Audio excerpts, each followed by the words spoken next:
ॐ महालक्ष्मी च विद्महे विष्णुपत्नी च धीमहि तन्नो लक्ष्मी प्रचोदयात्।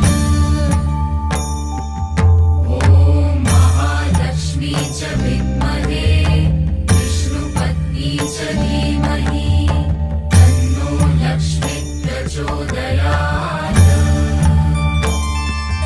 ॐ महालक्ष्मी च विद्महे विष्णुपत्नी च धीमहि तन्नो लक्ष्मी प्रचोदयात्।